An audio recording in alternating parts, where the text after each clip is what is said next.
So welcome to another episode of The Shredder Show. We're now in the deep dive series. I've now got my main man, Jeremy, head coach CJ Coaching on the podcast. So thank you very much for coming on, Jeremy.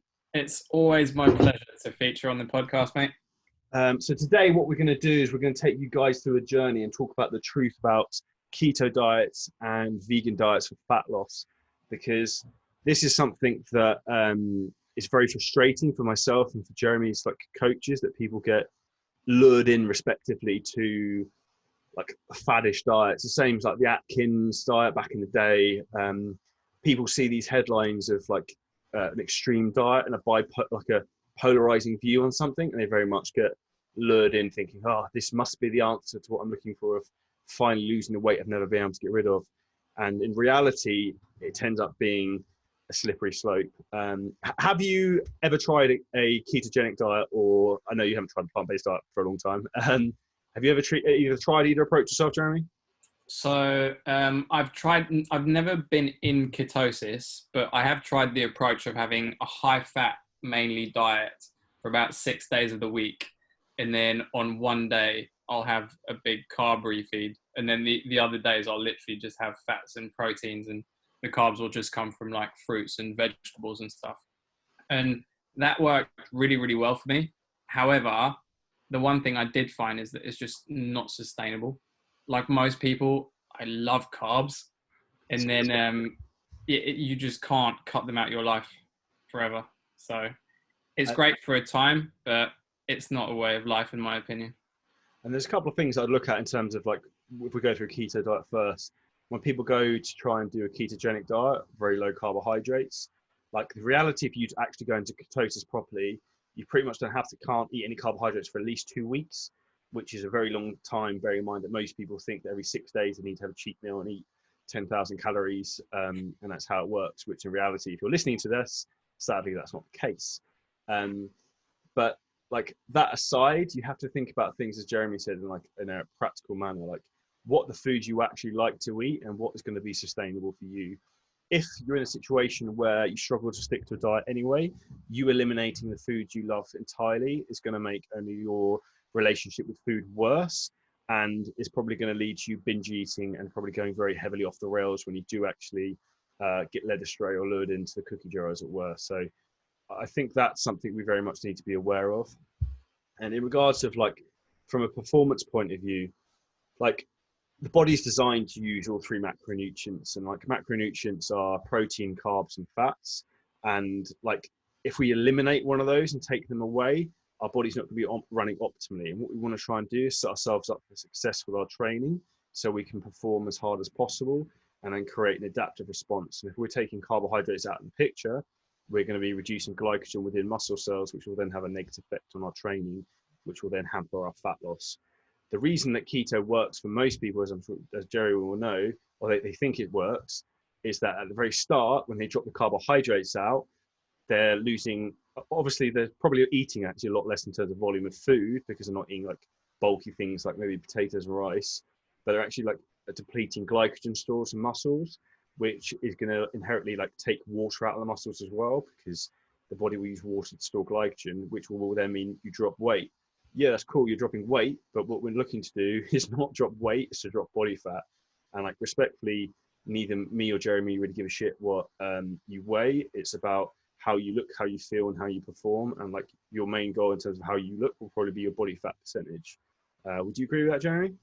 Yeah, 100%. And just to go back to your point about going off the rails and binging, back when I tried the high fat approach, just because, to be fair, I didn't do it because I planned on doing it for the rest of my life. I just like trying different things, seeing how my body reacts, so that then I can then implement it on certain clients if I think that it's a good strategy or not. But whenever it came to my refeeds, they turned into food challenges, like a whole day's worth of food challenges. And everyone just ended up being more ridiculous than the next, because I was just so ravenous and my body was just so craving the carbs. And it's just, as you perfectly put it, it just puts you in like a bad relationship with food. And then I'm not going to lie, it took me a little while mentally afterwards to start realizing that actually I can eat my carbs day to day guilt free. I don't have to do it like once a week on a refeed. So it does impact your mental view of the food that you have, which is never good. 100%. I think it's one of those things that, like in reality, this is something that's so true, and I heard it said the other day, is that if something it hurts you in the short term, is painful and difficult, long term it'll be good for you. If something is like, sorry, yeah. So if something's painful in the short term, long term it'll be good for you. If something's nice and enjoyable in the short term, long term it'll be bad for you. So you think about like eating junk food at times, awesome. Like eating, I don't know, as much Domino's as you want, Ben and Jerry's, yeah, let's go mental for like the 5 minutes while you're eating. It's awesome. But then you probably have like the next 3 days of regret and probably depression. Your digestion will fall apart, and also your body composition goals will literally go down the toilet. So like you have to think about like, what is it you really want? Is it short-term pleasure, or is it long-term success and progression? So that and your relationship with food is very, very important. It's something that myself and Jeremy are very aware of trying to teach people, is that if you want to succeed and achieve something, what's actually going to lead you to achieving the goal of, say, being 10% body fat, is you actually having the right habits on a daily basis of someone who is 10% body fat. It's the same if you want to be successful in business. If you want to be successful in something, then you have to have the right habits of someone who is successful. You're not going to be getting up at 10 o'clock in the morning and laying in every day, because the two don't go hand in hand, and your actions have to like align with your goals and where you want to go with things. And I think people need to probably be a little bit aware of that. Like some people, I do think, like, not to slate keto too much, but I think for some people, if you're in a situation where you're quite well trained, you know what you're doing, and I actually find for women in particular, keto can work quite well if you're at a point where you maybe need to pivot and change things up a little bit. It's something I would use for a phase, become more fat adapted. But generally, I tend to find that women tend to respond better to a slightly higher fat diet anyway, overall, just from a hormonal point of view. I'm not sure if that's something you've perhaps come across, Jeremy. Yeah, 100%. And to be fair, even though I say that for the majority of people, I wouldn't use high fat or keto because I just don't think it's sustainable. There are some clients that I will use it with, because as I mentioned, like, I like to try these strategies out. And then if I think they will work for someone, then I will ask them to try it out to see how they do. Because some people, hormonally, they can be all over the place on a specific diet, and as you say, sometimes you need to change things up to try and re-regulate things and get people more fat adapted, get their insulin sensitivity higher, because some people, through whatever it is that they've done in the past with dieting, all these yo-yo diets and stuff, can cause absolute havoc on metabolisms and hormones. They just maybe don't process the carbs properly because their insulin levels are all over the place. So as you say, you can use it for a phase, see how they react. And as you say, I find particularly women, hormonally, it does actually work quite well for some people. 100%. And like something you mentioned there just triggered my mind of like talking about yo-yo dieting. And unfortunately, I tend to see this a lot with women. And I was talking about a friend of mine the other day who mentioned about someone that like I know, I'm not going to mention on here, who has ballooned up in weight. And that's a prime example of poor coaching, because that should never happen. Because like the job of coaching and like helping someone lose weight and get in shape is not about starving them to death. Like, you can starve anyone who lose weight. Like, no shit, Sherlock, you eat less, you're going to lose weight. But in reality, like, we want to focus on the habits and do it in a like productive, constructive manner. So therefore you're not going to fall off the wagon out the other end. So it's all about like not success in 12 weeks, but success still in like 5 years time. So that's one thing I'd look at from like a dieting point of view. The second one would be, particularly with looking at keto diets, the reason people also lose the arts on a keto diet is the fact that it's not like cutting carbs, they're cutting calories. So the primary goal of a fat loss diet is to create a calorie deficit, so therefore we lose weight. And if you, say for example, eating 100 grams of carbohydrates a day, if you suddenly take that 100 grams of carbohydrates a day away, so there's 4 calories per gram of carbohydrates. If we take 100 away, that's 400 calories less you're eating a day. So over a week, like consistently, if you were to take that out, you're probably going to lose 1 to 2 pounds of fat without doing anything really easily. But like, what's driving that fat loss isn't the carbohydrates are gone, it's the calorie reduction overall. So you can have a structured diet with carbohydrates that works in the calorie deficit and then enjoy all macronutrients rather than eliminating one. So I think we'll probably leave that to the final point to finish up on the keto and no carb approach. Next up, we're going to go in on the truth about plant-based diets for fat loss. So this was a very, very popular trend, and actually had James Wilkes, the guy who was the main man in the Game Changers documentary. So he was on the podcast earlier towards the end of last year. So if you scroll back down, you should be able to find the podcast with him. And that was a very interesting conversation because, like, the reality, in my opinion, with plant-based diets, why people get lured in, as we said earlier, by like gimmicky ideas. It's like, oh, let's do a plant-based diet and like we're losing this weight really quickly. It's like, if you can't stick to a normal like calorie deficit diet now, how are you going to eliminate everything that you enjoy? Like how shit would your life be? Like if you said to me, like, Charlie, you can never eat a steak again, and I'd be like, or you can't have I don't know, you can't have chicken, you can't have I literally, it would be, I'd end up just wouldn't eat anything because I just don't enjoy particularly a lot of the foods that they would like. I don't know if you've got many thoughts in regards to that, Jeremy? Yeah, 100%. I mean, kind of like we alluded to in terms of the keto diet, that's an extreme diet in my view. And veganism also, I find, is an extreme diet because it cuts out, there's so many foods that you're not allowed to have. I mean, if you do it because you have really, really strong ethical reasons, then fair enough. I'm not judging. Yeah, I respect that massively as well. But in terms of like a diet to lose body fat, it's just extreme. It's the same as if you were purely carnivore. That's extreme. You need balance. And actually, in fact, there's 2 days a week where I do try and eat a lot more plant-based because I do find that sometimes my meat intake is a little bit too high. But it's just an extreme.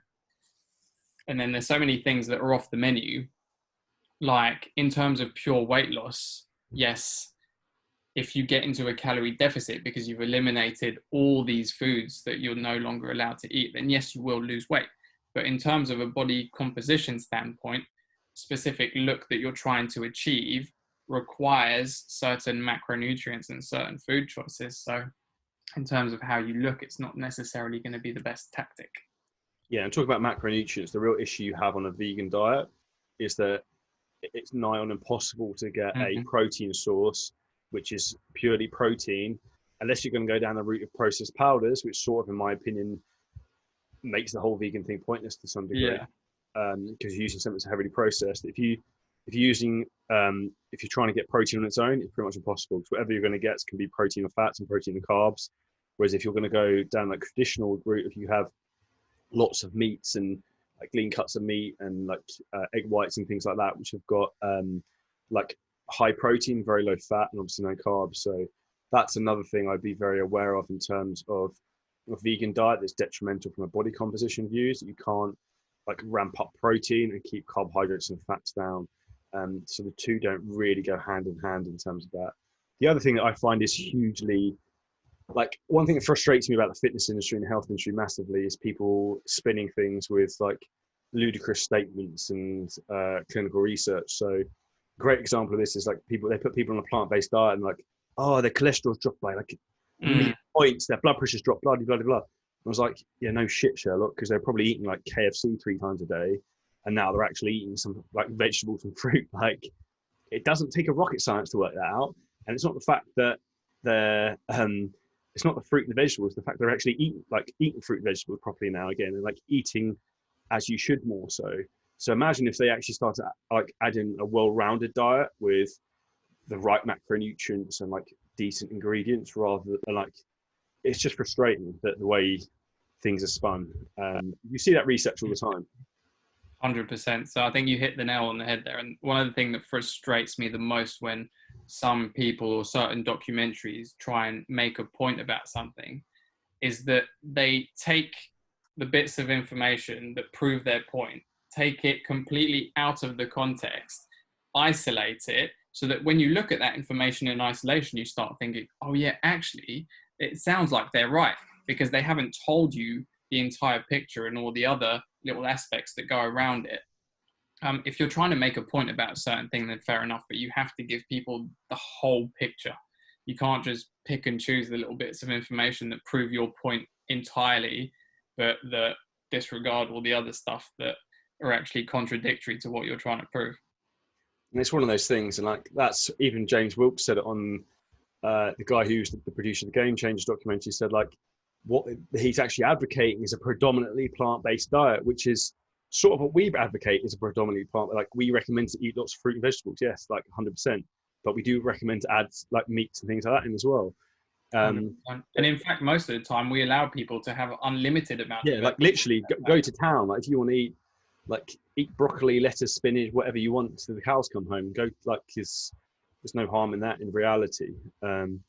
But like these are just some truths about both of these approaches that we really wanted to make you guys aware of from a fat loss point of view. Like these aren't the answers, and these aren't like I'm inherently a lazy person, and most people are. Like so, I look for the most efficient route from getting from A to B, and that's what we look to do with clients. So like if you're that way inclined and you want to get results and you want to lose weight and get in shape quickly and healthily whilst enjoying foods and not eating just lettuce every day, then if you hit the link below the podcast here in the notes, there'll be a link to apply to work with myself or Jeremy, or you can also join the Shred-Nate and Sculptinate programs, which offer awesome value for money at just £37 a month. So I hope you guys found this episode helpful. If you'd love to share it to your stories, tag myself and Jeremy. Jeremy's